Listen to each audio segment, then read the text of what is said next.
পহেলা বৈশাখ থেকে 7 দিনব্যাপী কুষ্টিয়ায় শুরু হয়ে গেল জমজমাট মেলা। এখানে পেয়ে যাবেন সকল প্রকার খাবার। শহরের ব্যস্ততার বাইরে গ্রামের এই মেলাই আমাদের সত্যিকারের আনন্দের ঠিকানা। আর এই মেলার লোকেশন হচ্ছে কুষ্টিয়া হরিপুর ফুলতলা মোড় থেকে একটু দূরে। তারপর আমি ট্রাই করলাম চর্বির ছোলা, যেটার দাম নিয়েছিল 20 টাকা। দাম নিয়ে আমার কোনো সমস্যা নেই, কিন্তু ছোলা যদি না ভালো হয় তাহলে কেমন হয়? ছোলার চর্বি ছিল একটু বাসনা, মনে হচ্ছে অনেক দিন আগের। এরপর পাশেই দেখলাম পিঠা বিক্রি করছে, সেটাও টেস্ট করলাম। এগুলো কিন্তু আমার কাছে ভালোই লাগেছে।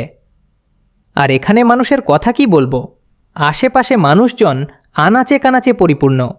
এছাড়া এখানে বাচ্চাদের জন্য বিভিন্ন খেলার ও ব্যবস্থা আছে। আশা করি আপনাও ভালো লাগবে। ভিডিওটা লাইক দিতে ভুলবেন না।